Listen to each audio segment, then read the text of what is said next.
Camping had always been a part of my childhood. It was something we did as a family, a way to escape the noise of town and get lost in the quiet, peaceful surroundings of nature.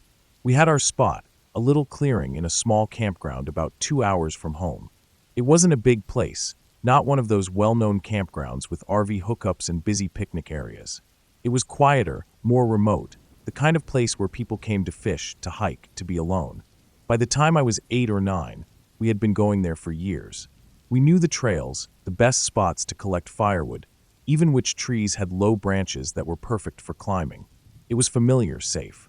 That's why, even after everything that happened, the way that night unfolded never made sense. It was like a switch had been flipped, like something had turned familiar ground into something threatening, something we couldn't quite explain. That summer, my mom had agreed to take care of my aunt and uncle's dogs while they were away on military tours. Star and Ariel, 2 well-trained bird dogs, big but gentle. They were the kind of dogs that followed commands with precision, the kind that didn't spook easily. We were happy to have them with us on this trip. It felt like an adventure, like we had extra protection in the wilderness. We arrived at the campsite late in the afternoon.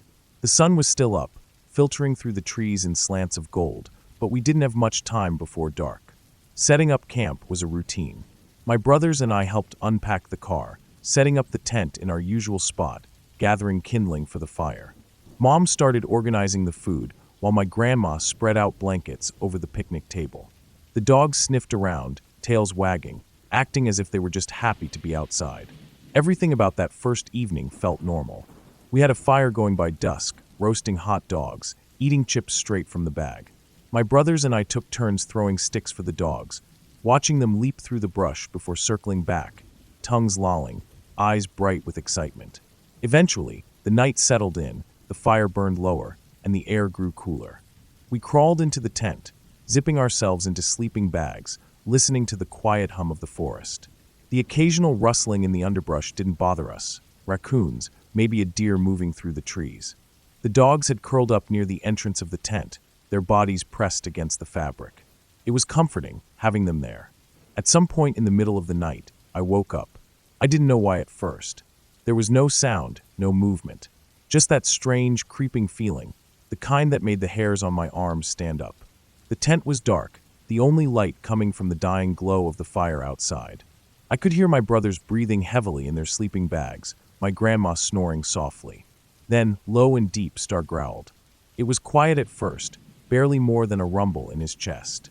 I had never heard him make that sound before. He was the kind of dog that was always calm, always steady. Ariel let out a low whine. I froze. The growl grew louder, more insistent. A warning, a sound that felt like a vibration in the air, thick and heavy. I held my breath, heart pounding. Then, my mom shifted in her sleeping bag, sitting up slowly. She must have heard it too. There was a moment where everything felt stretched too thin. The kind of silence that wasn't normal. Then Star barked, loud and sharp, his body pressing against the tent flap. Ariel followed, a burst of noise that made my chest feel tight. Mom moved fast. I heard the zipper of the tent being pulled down, the rustle of fabric as she pushed herself up and out into the night. The second she stepped outside, the dogs were right there, their bodies tense, their eyes locked on something in the darkness. I wanted to see, but I was too scared to move. I heard the sound of their paws shifting against the dirt, the way their nails scraped against the rocks. They weren't acting like normal. They weren't barking in excitement or curiosity. They were locked in place, bodies rigid, ears flattened, standing between my mom and whatever was out there. Ariel let out another low, guttural growl, and I swear I heard something shift in the woods beyond the fire. A sound that wasn't the wind, wasn't an animal. Just something. Mom didn't hesitate. She turned back to the tent, her voice low and urgent as she moved. I could hear the quick movements of her hands, pulling at sleeping bags, grabbing car keys, shoving everything into a hurry. I didn't understand at first. Why? What was happening? But her energy was different, frantic. It made my stomach twist. The dogs never relaxed. They stayed between us and the trees, moving slowly backward, never taking their eyes off whatever was out there. They weren't running toward it, weren't chasing it away. They were standing guard, keeping us away from whatever it was. And for some reason, my mom listened. She didn't question it. She didn't try to investigate further. She just packed. It was a rush, barely controlled chaos. Sleeping bags shoved into the trunk, bags thrown over seats, hands fumbling with zippers and buckles. I don't remember putting my shoes on. I don't even remember getting in the car. I just remember the feeling of panic, the way the air felt heavy in my lungs. By the time we were pulling out of the campsite, the dogs had finally jumped into the back of the car. They weren't barking anymore, but they weren't calm either. They sat stiffly, ears still pricked up, bodies still alert. We drove fast.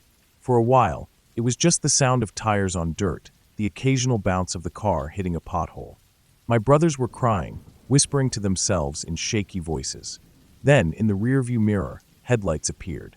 At first, it didn't feel like anything. Another camper, maybe. Someone else leaving late in the night. But they didn't slow. They didn't turn off. They just followed. I could feel the tension in the car thicken. Mom kept checking the mirror, hands gripping the wheel too tightly. The dogs had turned around, watching through the back window. And then slowly, their growling started again. Deep. Unrelenting. We weren't imagining it. The car behind us wasn't just going the same way. They were following us. I don't know how long it went on. It felt like forever.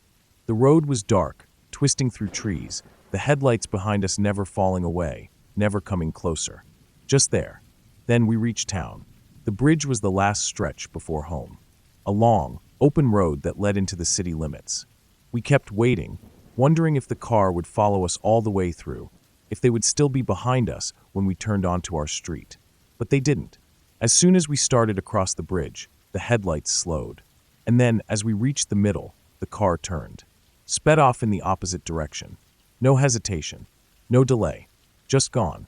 I don't know what scared me more, that they had followed us for so long, or that they had turned away like that. Like they never meant to go into town. Like they had only meant to follow us out of the woods. We pulled into a gas station, the first one we saw, because my mom needed a moment. Needed a cigarette. Needed air. When she came back to the car, Star wouldn't let her in at first. He stood at the door, staring at her through the window, his body still tense, still watching. Even when we were safe, he wasn't sure.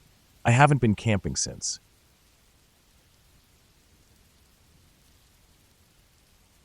We had been planning the camping trip for weeks. It was supposed to be one of those small, stupid adventures you have as a teenager, where nothing really goes wrong, but you feel like you're doing something dangerous just by being out in the woods on your own.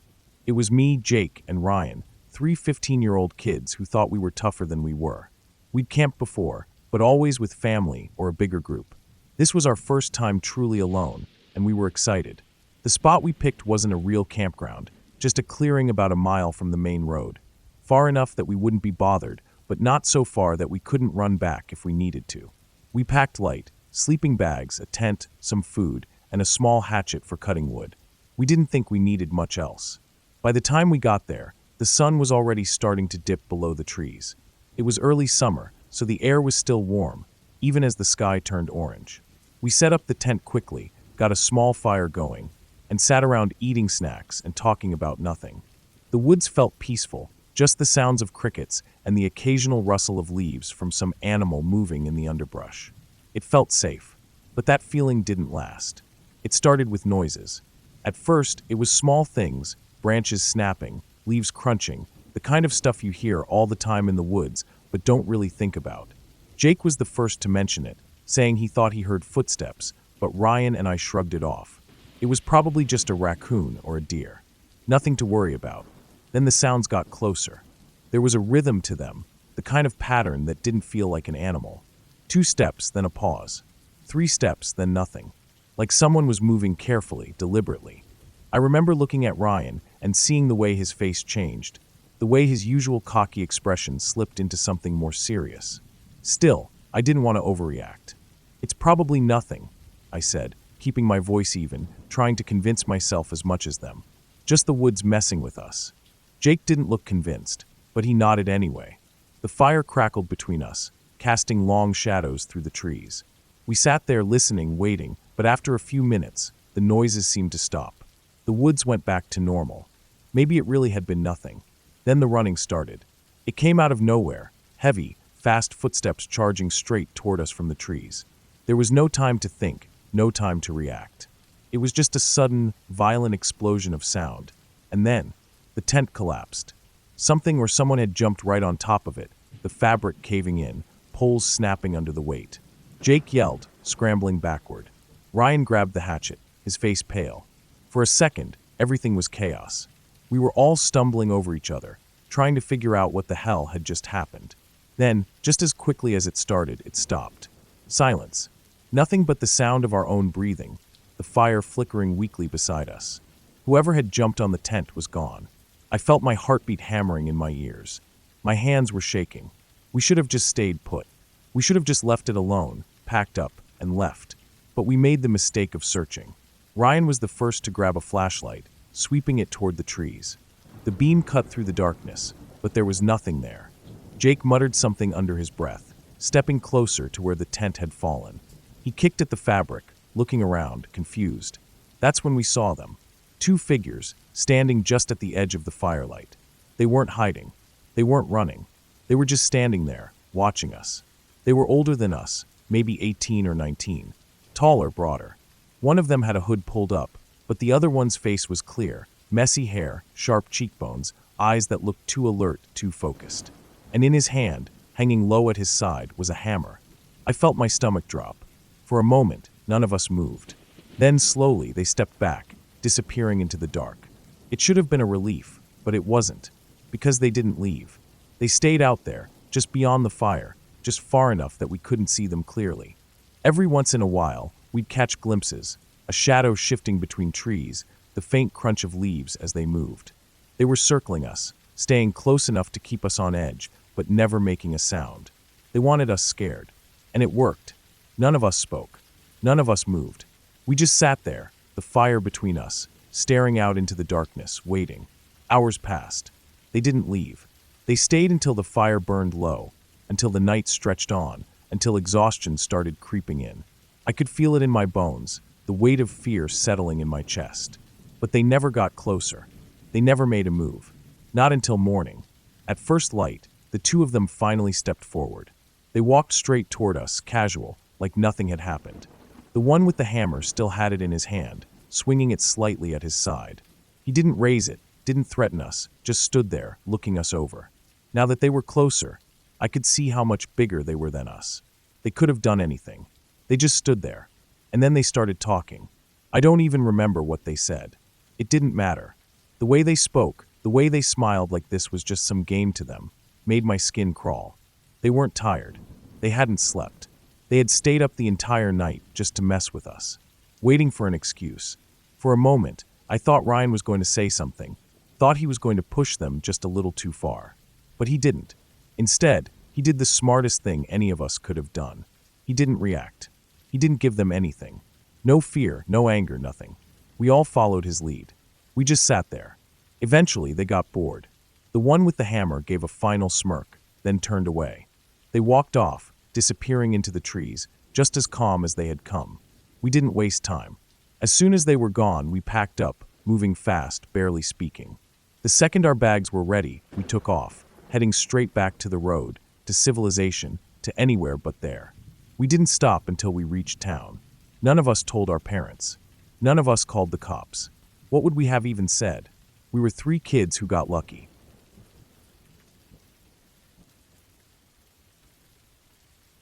Hunting in the early morning is something I've done since I was a kid. My dad taught me how to walk through the woods before sunrise, how to move without making too much noise, how to stop every so often to listen. He always said the woods are different at night, not just because of the dark, but because of what moves in it. You aren't the only one walking those trails before the sun comes up. I never had a reason to be scared before. I'd hunted the same woods for years, knew every bend in the path, every tree, every ridge. I always carried a rifle, always had my knife on my belt. I was used to the feeling of walking alone in the dark with nothing but a headlamp and the crunch of my own boots. But that morning was different. I was heading out to my blind, like I had 100 times before. It was cold, the kind of early morning cold that makes your breath fog up in the beam of your headlamp. The air smelled like damp leaves and pine, and the ground was frozen just enough to be firm underfoot. No wind, just the dead stillness of the woods before dawn. I had about a mile to hike from where I parked. The trail wasn't marked, but I knew it well. It cut through thick trees, followed along a ridge for a bit, then dropped down into a small clearing where I had my blind set up. The plan was simple: get there before the sun, settle in, and wait. About 5 minutes in, I started hearing the footsteps. At first, I thought I was just hearing my own echoes. The sound was faint, but it had a rhythm, just slightly off from mine. I would take a step, and then a second later, I'd hear another one. Not in perfect time, but close enough that it felt strange. I stopped. The sound stopped. I stood there, headlamp cutting through the trees, breath fogging in the cold air. Nothing. Just the distant rustling of the woods, the occasional creak of branches. I listened for a good 30 seconds, then started walking again. A few steps later, I heard it again. It was behind me. I stopped again. Silence. My heartbeat picked up a little. It wasn't the first time I'd heard something moving in the woods with me. Could have been a deer, maybe even a bear, though they usually weren't this quiet. I kept walking.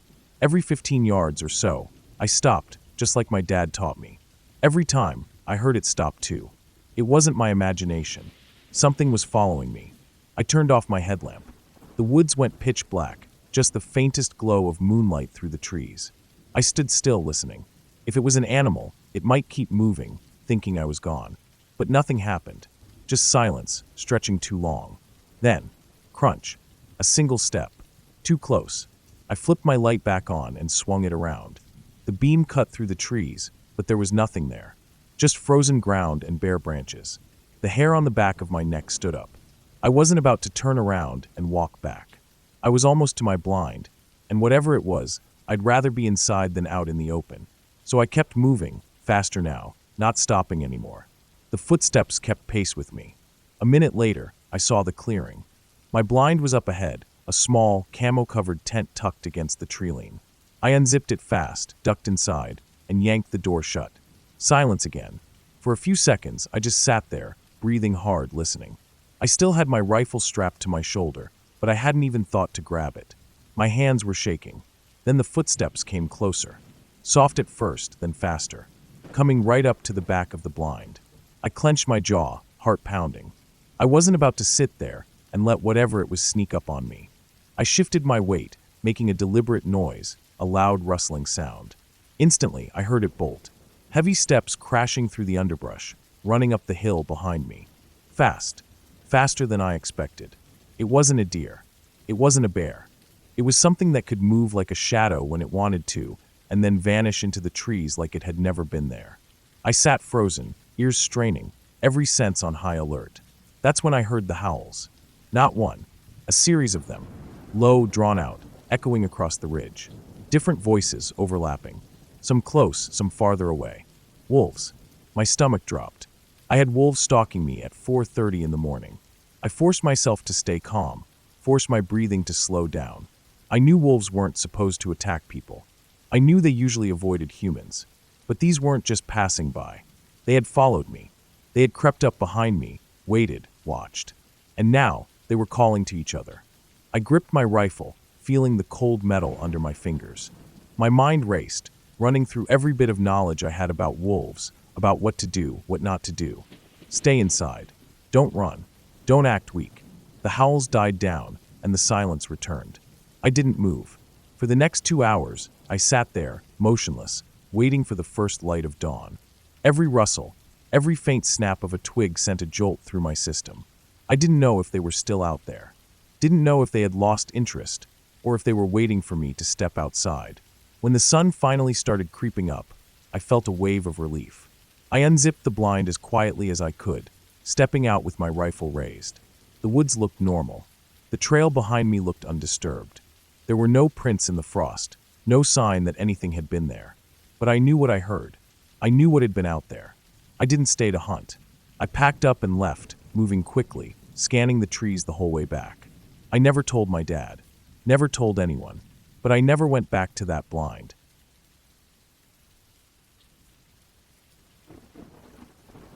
It was one of those trips that we had been planning for weeks. A long weekend camping in the North Georgia mountains. The kind of thing you think about when you're buried under the grind of school or work, daydreaming about fresh air, quiet nights, and the smell of pine trees. The plan was to spend 5 days out in the woods, far enough off the beaten path to truly disconnect. There were 5 of us, me, my buddy Dave, an Army vet with a real knack for survival, two of our other friends, and a girl I had been eyeing for a while, Emily. We packed up everything we could think of. We weren't just camping, we were roughing it. A big 10-person tent, propane stove, fold-up cots, portable shower, and enough gear to keep us comfortable and safe out there in the woods. Dave was the kind of guy who always thought of everything.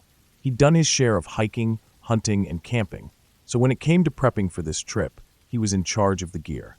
He made sure we had all the essentials, first aid kits, water filters, maps, and all the stuff that could help us survive out there if things went south. I just had to help carry it all. We left on Wednesday afternoon, after finishing classes for the week. The drive out was long, winding through small towns, and then into the deeper woods. We parked the truck in a town that felt like it hadn't changed much in 50 years. From there, we started hiking. The weight of our packs felt heavy, but we were eager to get to our spot. The sun was starting to set as we walked deeper into the forest, past the point where most day hikers turned around.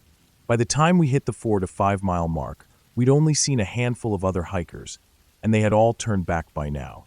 That's when we first noticed something odd. We came across this small clearing, maybe half an acre, and in the center of it was a pond or tiny lake, surrounded by tall grasses. The air had this strange stillness to it. We stopped in our tracks. The usual sounds of the forest, the rustle of leaves, birds calling, insects buzzing, had all stopped. Even the wind seemed to die down. It was like nature itself had gone completely quiet. Dave and I exchanged a look, both of us reaching for our handguns instinctively. You never know when a predator might be nearby, and a situation like this definitely had the hairs on the back of my neck standing on end. We didn't want to make any noise, so we moved slowly, scanning the edges of the clearing. That's when I saw her. At first, I thought my mind was playing tricks on me. But no, there was a woman standing on the far side of the pond, right at the edge of the trees. She was far enough away, maybe 150 yards, but clear enough for me to make out that she was wearing a dress, something white, and she was standing absolutely still, not moving at all. Her face was turned towards the trees, her back mostly to us, but there was something off about her. Maybe it was the way she just stood there, like she was frozen in place, or maybe it was that she was so far out in the woods, miles from the nearest house or road. Dave must have seen my reaction because he grabbed my arm and motioned for me to follow him. We decided to keep moving, figuring she was someone who lived out here. Still, the whole thing felt strange, and we both made sure to keep our eyes on her as we continued walking. As we crossed the clearing and entered the trees again, I glanced back. She was gone, just like that. The sounds of the forest returned to normal, and the air felt less heavy. But something about it didn't sit right with me. We pressed on and found a good spot to set up camp, a couple of miles further down the trail. By now, the sun was dipping behind the trees, so we set up the tent, got the fire going, and started to unwind. The cold mountain air had a crispness to it that made the fire feel even warmer. We popped a couple of beers, and I took the chance to flirt a bit more with Emily, the girl I had been interested in. The vibe was great, and I was finally starting to relax. But then, something odd happened. We had all been hanging out for a while, just enjoying the evening, when Emily and I decided to slip away for a bit. We had been eyeing each other all day, and I figured this was the perfect time to make a move. We slipped behind the tent under the guise of setting it up some more, but we ended up fooling around a bit. Things were going well until Emily suddenly stopped and looked at me, her expression a little off. "What's wrong?" I asked. "Nothing," she said, though there was something in her voice. It just got really quiet. I froze. Now that she mentioned it, the sounds of the forest had disappeared again, just like before. No birds, no insects, no wind. It was dead quiet. I didn't know if it was my nerves or something else, but the hair on the back of my neck stood up again. We both quickly dressed and went back to the fire, trying to shake off the weird feeling. The others didn't seem to notice anything strange, though they teased us about taking so long to fix the tent. The next morning, we woke up to a strange sight. The propane stove, which we had turned off and packed away the night before, was on. Not only was it on, but the propane tank was completely empty. Nobody had touched it after we put it away. There was no explanation for it, and while we were all a bit spooked, we chalked it up to maybe someone forgetting to turn it off, though it didn't explain the tank being empty. The next morning, things only got stranger. A few items had gone missing.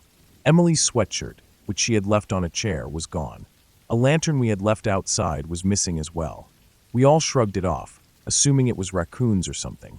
But even then, it didn't feel right. Those animals don't just grab things and disappear with them. On Friday, we decided to hike to a nearby waterfall that we had read about online. The sun was shining and the air felt lighter, but as we followed the river upstream, that same eerie quiet descended again. It felt like the woods were holding their breath, and we were too. That's when we saw her again. Dave nudged me, pointing up a small hill next to the river. At first, I thought I was seeing things, but no, there she was again. Same white dress, same figure standing still, way up on the hill, barely visible through the trees. I couldn't tell if she was looking at us or not, but she was there. Dave, being Dave, made up some excuse about a mountain lion being nearby and said he was going to scare it off. He hustled up the hill, making a lot of noise, but when he came back, the woman was gone.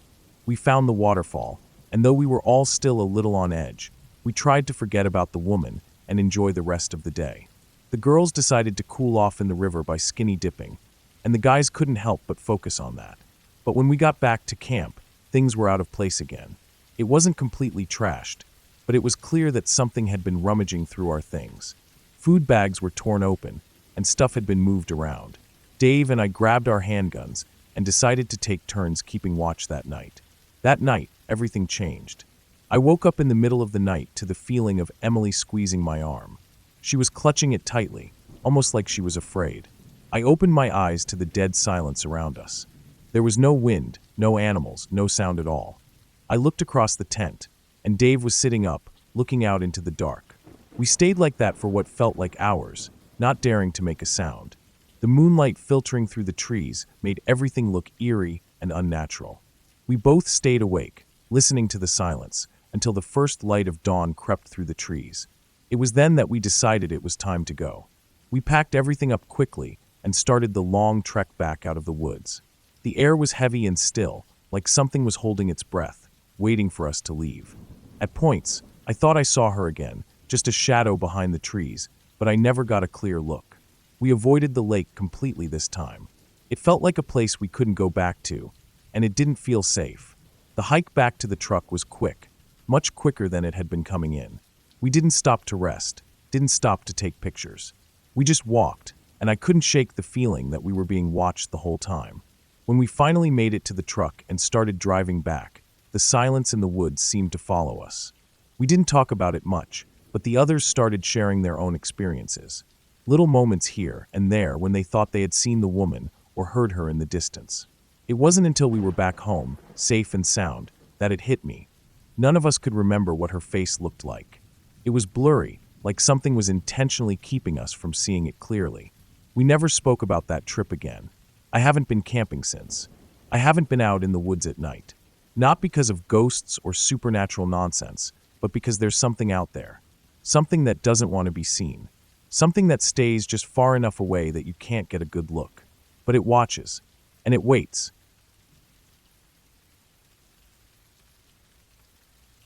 I've always considered myself someone who enjoys solitude and the outdoors.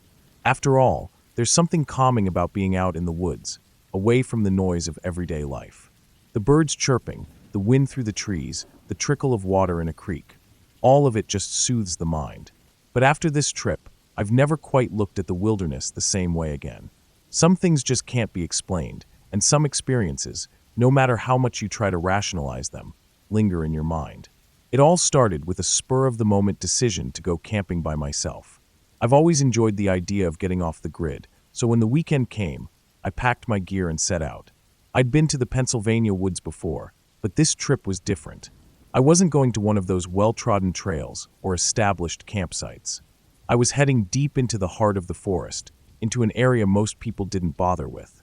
The dirt roads were rough, and I drove for over an hour, getting deeper and deeper into the woods, until I could no longer see the faintest trace of civilization. The Forest Service roads were winding and narrow, but I didn't mind. The isolation was exactly what I wanted. Eventually, I found a small, barely recognizable trail that led up into the hills. It was almost entirely overgrown, the dense brush making it difficult to follow. There were no other footprints. Not a single person had been up there for quite some time. Spider webs clung to the leaves, and the dampness of the trail clung to my boots. I couldn't help but think to myself that this place felt untouched, primal, and wild. I liked it that way. There was a certain appeal to the untouched beauty of the forest, where nature reigned supreme. I hiked for about 6 miles, sometimes stumbling through the thick brush, my body getting tired, but I kept pushing forward. The sun was beginning to dip behind the trees when I reached a fork in the creek that ran through the valley. I noticed a flat area just on the other side of the creek, perfect for setting up camp. As I crossed the water, the quiet of the forest started to settle in. There was no wind, no rustling of leaves, no chirping birds. Everything seemed still. Too still. As I stepped onto the flat ground, I began to notice strange things scattered around. At first, I thought it might just be the usual debris left behind by other campers, but the more I looked, the more unsettling it became. There was a tarp lying on the ground near a stone fire ring.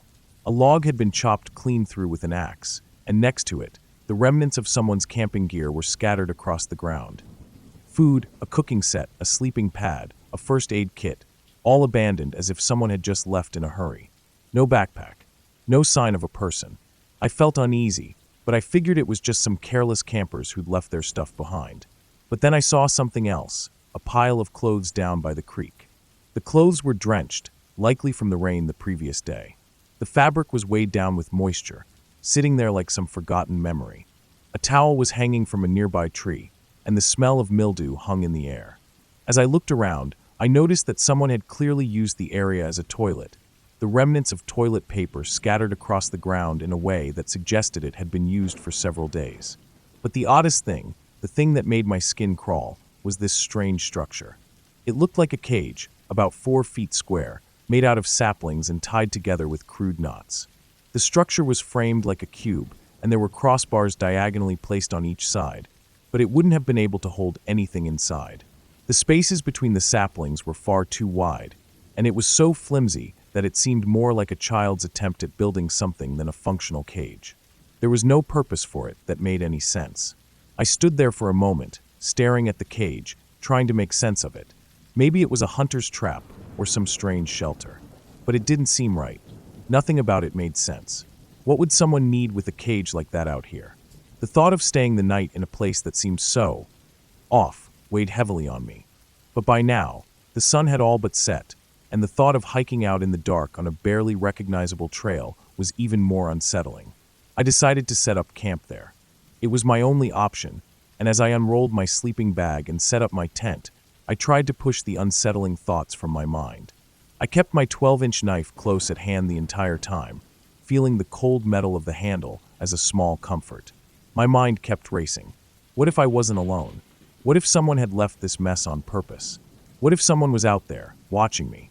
As the night wore on, the silence in the woods was unbearable. I sat by the fire, the flames crackling and popping in the still air, and listened. The normal sounds of the forest had vanished. There were no crickets, no owls, nothing. It was as if the entire world had gone still, like nature itself was holding its breath. I kept my eyes darting back and forth, the flickering light casting long shadows that seemed to move on their own. My heart was racing, and I couldn't shake the feeling that someone, or something, was out there watching me. I didn't sleep much that night. Every small noise made me sit up straight, clutching the knife in my hand. I kept thinking I could hear something moving in the darkness, but when I looked, there was nothing. I told myself I was just imagining things, but deep down, I knew it didn't feel right. As soon as the sun began to rise, I packed up my things as quickly as I could. I wanted out of that place. Fast. I hiked back out of the valley with a quickness that surprised even me. My mind focused on getting back to the truck and the relative safety of civilization. Every time I thought I heard something behind me, my heart would skip a beat, but when I turned around, there was never anything there. By the time I reached the trailhead, I was exhausted, shaken, and more than ready to leave that part of the woods behind. When I got back to my truck, I could feel my heart slow down for the first time in hours. I was just about to get in and drive away when I remembered the cage. That damn cage. I pulled out my phone and snapped a few quick pictures of the area where it had been. There was something about it that I couldn't shake. I decided to call the Forest Service and let them know what I had found. I figured they'd want to know if there was something, or someone living out in the woods, setting up strange traps. I spoke to a ranger who seemed more curious than concerned. I told him everything I'd found, including the cage, and even sent him the pictures. He thanked me for the information and said they'd send someone out to check it out. He seemed fairly certain it was either someone growing pot in the woods, or maybe a person living out there alone, but I wasn't convinced. The cage, the pile of abandoned gear, the strange absence of animal life in the area, it just didn't add up. Maybe it was just a coincidence, but I couldn't shake the feeling that something far stranger had been going on in those woods. I never followed up to see if the Rangers team found anything. Maybe it was nothing. Maybe it was just some hermit living out there, or someone who had left the woods for good. But whenever I go camping now, I can't help but think back to that trip. I think about the strange cage, the eerie silence, and the feeling that I was being watched. The woods have a way of getting under your skin, and no matter how much I try to forget, I can still feel the weight of that isolation pressing down on me. There's just something about the wilderness, something that makes you realize how small and vulnerable you really are when you're out there alone.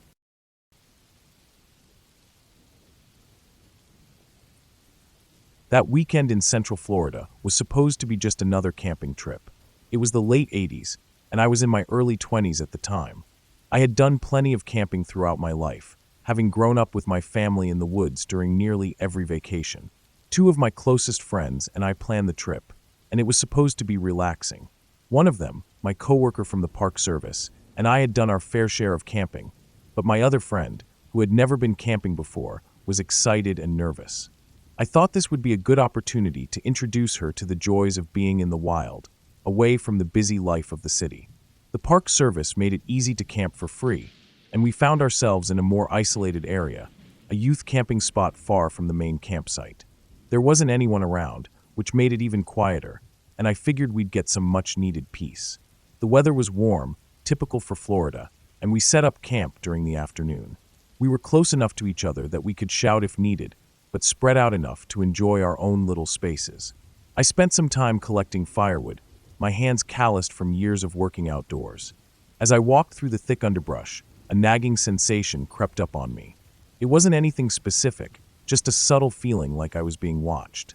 It was probably just my imagination, or so I told myself. But as I moved through the trees, gathering the dry branches, the feeling didn't go away. I looked around once, twice, but saw nothing. Still, something was off. I dismissed it as my mind playing tricks, trying to enjoy the task at hand, but the feeling stuck with me. I didn't want to tell my friend about it, thinking I was just being paranoid. But when we gathered around the bonfire later, the same strange feeling was there. The fire crackled as we laughed and chatted, the orange glow casting flickering shadows around us. The smell of pine mixed with the wood smoke. It was nice, peaceful. But even as we sat there, I couldn't shake the growing unease in my gut. I kept glancing into the shadows of the trees beyond the firelight, waiting for something, I didn't know what, to appear. Our other two friends, the ranger and my coworker, had gone off in the truck to check on some noises we heard in the distance. It sounded like a group of teenagers causing trouble along one of the trails, and since it was past dark, they needed to be sent back to their camp. My friend and I stayed by the fire, the darkness pressing in on all sides. The sky had long since turned black, and the stars blinked down at us, too distant to provide comfort. I didn't say anything to my friend about my unease, not wanting to alarm her. I didn't want to seem irrational. But then a cold chill settled over me. It started at my neck and slowly crept down my spine. A shiver ran through my body, making my hair stand on end. My friend must have felt it too, because she looked over at me with wide eyes, her face pale. "Do you feel that?" she asked, her voice barely above a whisper. I didn't need to say anything. I nodded. The fear was thick in the air, so tangible that it seemed to smother us. I had been in the woods countless times before. There were nights when you could hear creatures in the distance, the howl of coyotes, or the rustle of leaves in the wind. You'd always know when something wasn't quite right, when the animals stopped making noise, when the night felt wrong. This was different. This was primal, the kind of terror that pressed on your chest, making it hard to breathe. The instinct to flee was so overwhelming that I didn't even have time to think. I just stood up, my feet moving before my brain could process what was going on. I wanted to tell my friend to stay calm, but I couldn't find the words. I didn't want to alarm her further, but I knew I needed to get us to safety. I tried to act casual as I started walking toward the car, not wanting to look like I was running. But my legs were moving faster than I wanted them to. Then I heard it, the unmistakable sound of footsteps behind me. I turned my head, but nothing was there. The silence that followed was thick and oppressive. My heart was pounding in my chest, and I could feel the hairs on the back of my neck stand up even more. I looked over at my friend, and she had the same terrified look in her eyes. Her hand was clutching her jacket, her knuckles white. We were both scared, but neither of us said anything. We just kept walking, slowly at first, but the fear was building inside us, pushing us faster, making us break into a run. We didn't look back. We didn't need to. It was as though we both knew that if we turned around, we'd see something that we wouldn't be able to forget, something that would haunt us. The crunch of our footsteps in the dirt seemed deafening as we ran toward the car, a sense of urgency in every stride. The cold air bit at my skin, but it was nothing compared to the fear. We reached the car, and I slammed the door shut behind me, locking it immediately. My hand trembled as I reached for the keys, my fingers slick with sweat. I started the car, turned on the headlights, and just stared ahead, not daring to look around. I had the pistol in my lap, my fingers wrapped tightly around the handle, but even the heavy weight of it didn't comfort me. The feeling of danger, of something watching us, was so overwhelming that I couldn't help but feel that the gun would be useless if something did decide to attack. I felt vulnerable, exposed, but I couldn't leave. The fear kept me rooted to the seat, my gaze fixed straight ahead, my heart racing. We sat there, both of us too afraid to speak, too afraid to look around. The minutes seemed to drag on forever, but I couldn't say how long it had been. 5 minutes. 20. Time felt irrelevant. All that mattered was that we were in the car, safe for the moment. My friend was beside me, her body tense, her face pale. I could see the same look of pure terror mirrored in her eyes. We didn't move, not even to shift our positions. It felt like the world outside the car was holding its breath, waiting for something to happen. I had a strange sensation that if I looked around, if I let my gaze wander, something would be standing right outside my window. I didn't want to know what it was. I just wanted to feel the danger leave, but it didn't. It stayed with us, like a shadow, pressing in on us from all sides. And then suddenly it was gone. The pressure that had been suffocating us lifted, and for the first time in what felt like hours, I could breathe. The air around us wasn't as oppressive anymore. The tension ebbed away slowly, leaving us with a strange emptiness. My friend and I didn't say anything. We didn't need to. We both knew that whatever had been out there was gone, but neither of us could shake the feeling that we had just narrowly escaped something terrible. A few minutes later, the other two returned in the truck, laughing, oblivious to the terror we had just experienced. We tried to act normal, but I could tell they noticed something was off. We didn't tell them what had happened. What could we say? That we'd both felt an overwhelming, paralyzing fear that we couldn't explain? That we thought we were in mortal danger and couldn't even put a name to it? It sounded ridiculous, even to us. So we laughed it off, as if it was just a momentary panic. But deep down, I knew we had just faced something that neither of us could understand, something that we would never be able to explain. We left the campsite the next morning, the sun rising over the trees and washing away the last remnants of the fear that had held us captive the night before. The rest of the trip was uneventful, but the memory of that night stayed with me. To this day, I don't know what happened, and maybe that's what scares me the most. Sometimes, when I'm out in the woods, I feel that same chill creeping up my spine. It's a reminder that, no matter how familiar the woods may seem, there are things out there that we'll never understand. And that night, I'm convinced that whatever it wasn't something we were meant to survive.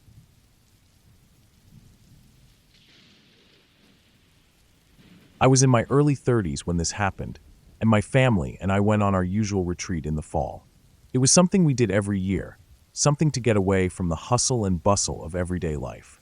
I had my husband, our 3 young daughters, each of them under 10, and me. This year was a little different. We had some extra funds because our company had done well, and so we decided to splurge a little. Instead of staying in the communal bunkhouses with the rest of the retreat group, we rented an RV. It was supposed to be a treat. The rental place said it would cost the same for 3 nights as it would for 2, so we figured we'd stay the extra day and return it on Monday, even though the retreat was over on Sunday.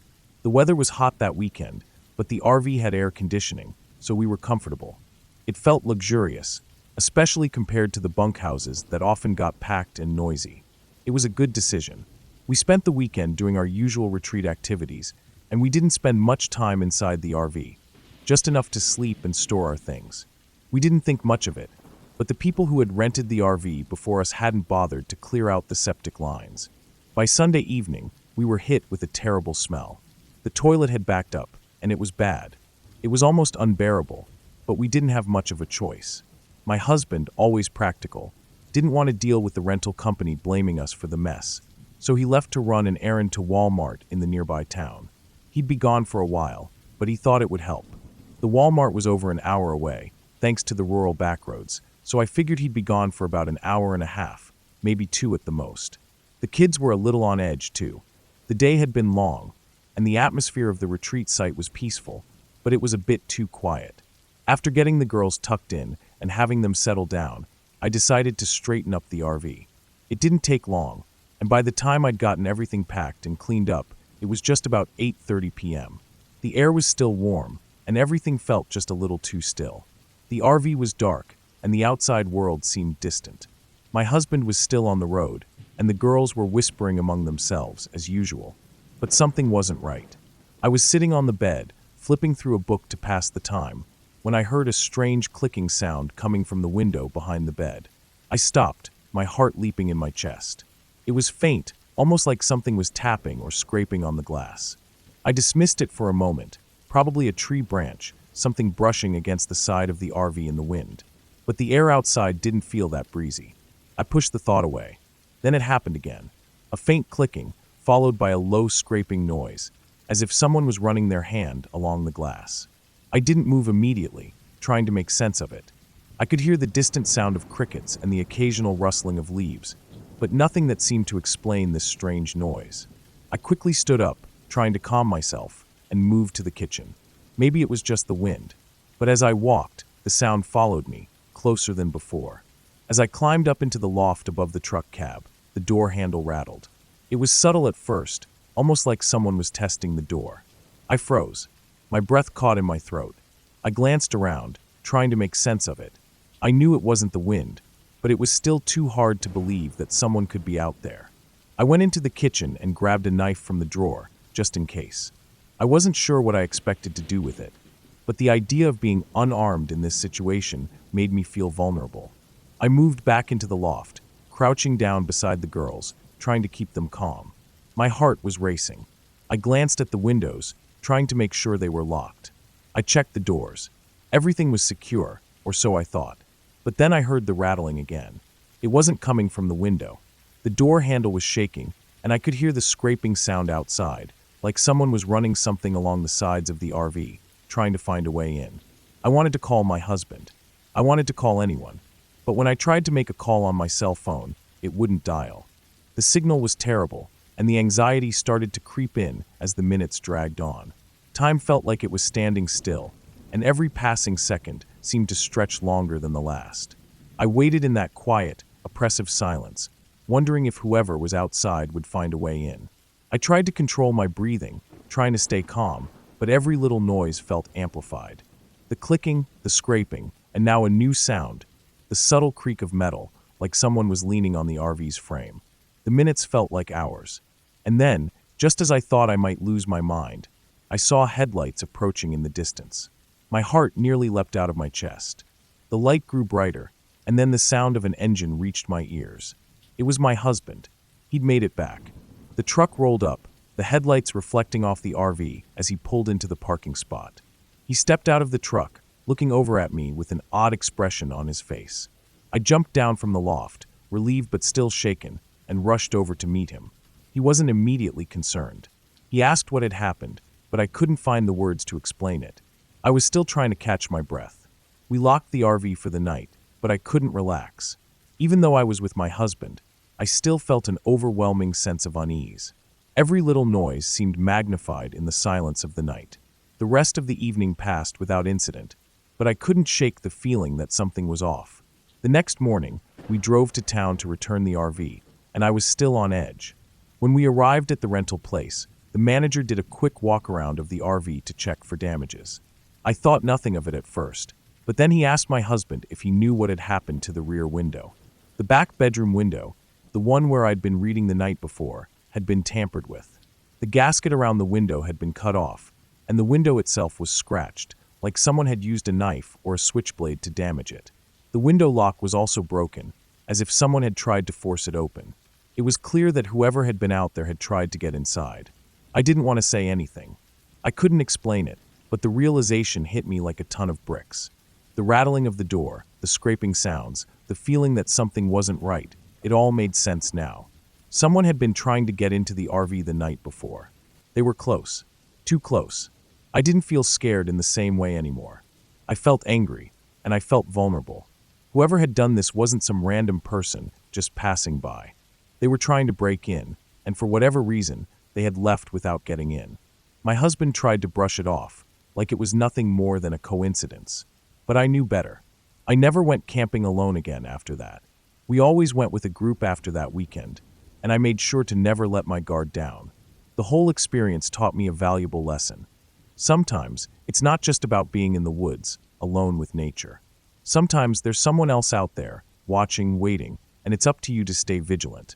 And to this day, when I think back on that night, I get chills. There was something out there. Something I can't explain. Something that wanted in. And I'll never know who or what it was.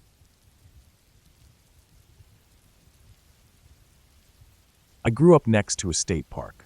Not one of those wild, untouched parks you'd see in the heart of the wilderness, but the kind that's almost part of the city. Overcrowded, overhiked, and overrun with people. People everywhere. You couldn't walk more than a minute on any trail without passing several other hikers or joggers. It was a place that saw so much foot traffic that it almost felt like a public park, even though it was technically a wilderness area. Despite the crowds, there was this one path, an old, barely maintained trail, where we could escape the throngs of city-goers. It wasn't much, a little narrow and rocky, winding deeper into the park away from the well-trodden, paved paths. It was less used, so my dad would sometimes take me on it. It was a bit of a risk, though, since the trail was known for rattlesnakes, but it felt good to be in the quiet, away from the noise. At least we weren't likely to see much wildlife. After all, most of the animals had been driven out of their natural habitat by the constant human presence. The biggest thing I had ever seen out there was a squirrel, and I was 10 years old at the time. That day, we were walking along the trail, the one that followed a ridge above a creek. My dad kept his eyes on the path ahead, cautious of snakes, but I was just happy to be away from the crowds. It was a slow, steady climb as we made our way up the hill. I was too young to think much about the dangers of the woods beyond the surface, so I kept my focus on not tripping over rocks or roots. And then I heard it. A soft "oh shit." I stopped dead in my tracks. My dad's voice was sharp, the tension in his tone immediately drawing my attention. I looked up and froze.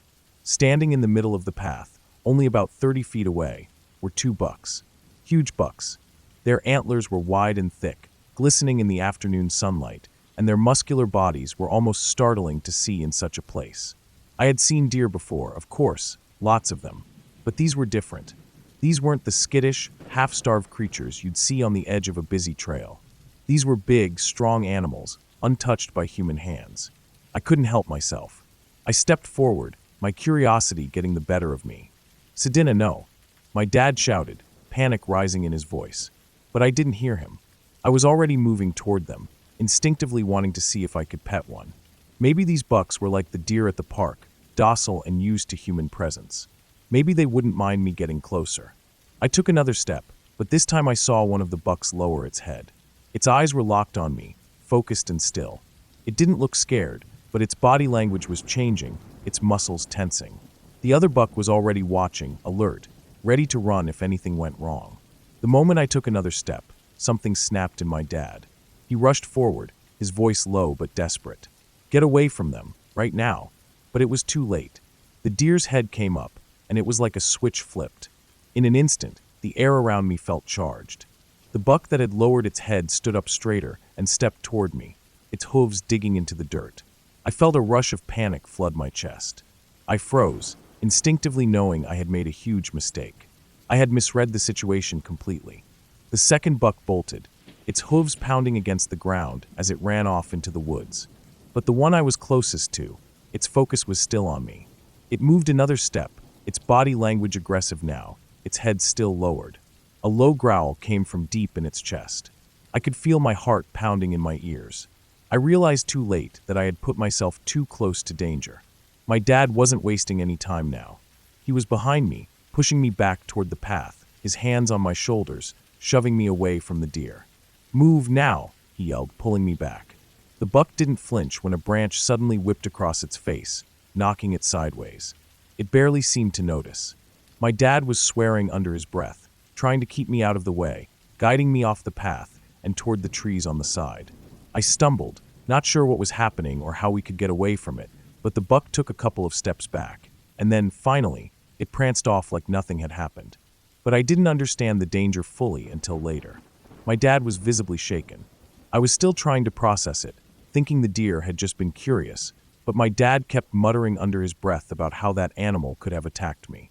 "That buck was about to charge you," he said, his voice low and strained. "You don't know how fast they are. You never get that close." I learned a lot that day about the wild, about animals that might seem calm or harmless, but could turn on you in an instant. I'd learned that lesson again a year later with a herd of cows on the beach. But that's another story. The first time I really understood how wild things could be, how much danger there was when I was 10 with my dad and those two massive bucks. We didn't speak much after we left that trail, both of us lost in our thoughts. My dad, shaken and on high alert now, kept a closer eye on me, and I didn't venture too far ahead again. We finished the trail in silence, my mind spinning with what could have happened. Later that fall, something else happened. There were rumors going around the park that a mountain lion had been spotted from one of the busy trails. It had been over 20 years since the last confirmed sighting, but the truth was no one really thought it was possible. This was a well-established park, after all. The wilderness area felt so safe because it was so close to the city, like there was no way anything dangerous could slip through the cracks. But conservation efforts were paying off. The park was becoming a haven for wildlife again, even with the crowds, and maybe that meant something had returned to the land. I started hearing things, strange sounds at night. In the dark, the distant scream of a lion echoed across the hills, carrying across the still air. By the time I was in my 20s, the change was clear. Deer no longer shyly kept their distance. They were everywhere. At night, the sound of hooves against the ground echoed through our backyard. There were owls nesting near the main parking lot, and the wild pigs that had once been nothing but rumors had become a real problem. Wild boars roamed freely, rooting up the earth and tearing through yards. They weren't afraid anymore. Then there was the mountain lion. The lions had always been there, somewhere far off, calling into the dark. Now they could be heard more often, their screams cutting through the quiet of the night. You knew something was watching you, even if you couldn't see it. As much as we had become used to it all, the tension of living so close to the edge of the wilderness was always there. It was an unsettling, almost primal feeling, knowing the wild could come rushing back into your life at any moment. It wasn't something I ever really got used to. There was always something off about hearing those lions scream in the distance at night, knowing they weren't too far away. You could hear them when the wind was right, but you never saw them. They were out there, though. You knew they were. The rattlesnakes, too, were still around, but they weren't the most terrifying thing anymore. They still wanted to be left alone, but everything else in that park had changed. The wildlife had come back. And with it came a sharp awareness that the line between the city and the wilderness wasn't as clear as we once thought. It was hard to ignore that feeling of being watched when you stepped into the woods.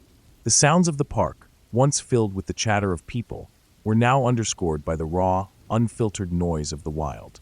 It wasn't just squirrels and birds anymore. There were things in those woods that could kill you if they wanted to. You could feel it in the air when you walked the trails. It wasn't like it had been when I was a kid, when I'd thought the park was a safe, clean place to hike. I still went back there sometimes, but I didn't go alone. And I always kept my eyes peeled, listening closely to every crack in the trees, every snap of a branch in the distance. Because out there, in the deep silence, you could hear it, every once in a while, when the wild came back to life.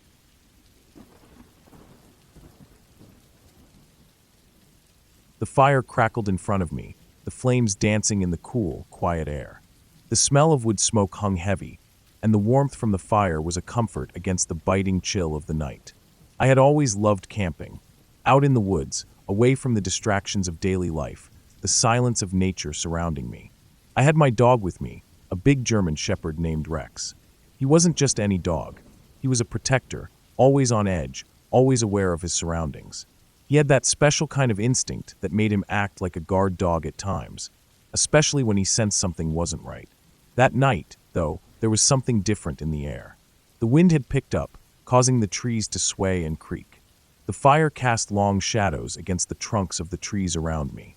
It felt like the night was alive, quiet, yet strangely charged. I wasn't alone, but the eerie sense of isolation in the woods made it feel that way. I poked at the fire with a stick, watching the embers pop and crackle. It was supposed to be a relaxing night, just me and Rex. We'd been out here before, but something felt off. I glanced over at Rex, who was lying next to me on the ground, his head resting on his paws. He was alert, though, his ears flicking back and forth, as if he were hearing something I couldn't. But then, out of nowhere, he stood up. His body was tense, muscles rigid, and he lowered his head slightly, staring into the darkness beyond the firelight. I froze, watching him. His eyes were locked on something in the distance, something out there in the blackness of the tree line. I called out to him softly, trying to get his attention, but he didn't budge. He kept his gaze fixed on whatever had caught his attention. For a moment, I wondered if it was just the wind rustling the trees, or maybe an animal moving in the underbrush. But Rex was different. He wasn't just casually watching. He was staring, focused, and he didn't even flinch when the wind howled through the branches above us. There was a heaviness in the air now, a weight that pressed against my chest. I wasn't sure what he was sensing, but I could feel a knot form in my stomach. I tried to shake off the unease. Maybe it was just a raccoon or something else harmless, but Rex didn't act like that for nothing. I knew him better than anyone, and when he went into that stance, head down, unblinking, tense, it was never a good sign. I felt the hair on the back of my neck stand up, my heart rate picking up. I tried to distract myself by poking at the fire again, but my eyes kept darting over to Rex, who hadn't moved an inch. His focus never wavered, locked onto something just beyond the reach of the firelight. The silence around us was suffocating, broken only by the occasional snap of a twig or the rustling of leaves. Even the normal nighttime sounds, the chirping of crickets, the distant hoot of an owl, were gone. It was as if the whole forest had held its breath, waiting for something to happen. I could hear my own breathing, shallow and quick, and I tried to force myself to relax. It was just the woods. I was being paranoid. But deep down, I knew it wasn't just my imagination. 5 minutes passed. Rex didn't move. He hadn't even blinked, just kept staring into the darkness. The firelight flickered, casting long shadows that danced around the tree trunks, but I couldn't bring myself to look away from Rex. His body was now almost a silhouette in the firelight, still as a statue. I felt like there was something out there, something watching us, hidden in the shadows. I stood up slowly, trying to be as quiet as possible, my legs stiff from sitting too long. I took a few steps toward Rex, my hand instinctively reaching for a branch nearby. It wasn't much of a weapon, but it was something. The further I moved from the fire, the darker it got. The night seemed to swallow the light, and my heart raced in my chest. Rex didn't acknowledge me as I moved closer. He was locked in on whatever had his attention, and I couldn't shake the feeling that it was something bad, something that shouldn't be there. I tried to peer into the blackness, my eyes straining, but I couldn't make anything out. There was nothing there, no movement, no sounds, but the hairs on the back of my neck were standing on end. I felt like I was being watched, my senses overloaded with the quiet and the darkness. I glanced back at Rex again, and that's when I realized something that chilled me to my core. The fire was flickering lower. I hadn't noticed it before, but now it was clear. What had once been a strong, steady flame was now a weak, flickering light, barely casting shadows at all. The air around me seemed to thicken, and the cool breeze felt more like a threat than a relief. I slowly backed away from the darkened woods and took a few steps back to the fire, but I couldn't stop looking into the trees. I could feel my pulse quicken with every second that passed. My brain was trying to make sense of it all, but there was no logical explanation for the fear creeping up my spine. Rex wasn't just staring at nothing. He was reacting to something real. The seconds stretched into what felt like hours. I don't know how long I stood there, my eyes glued to Rex, trying to make sense of his behavior. I wanted to call out to him, to tell him it was okay, but I knew better than to break the silence.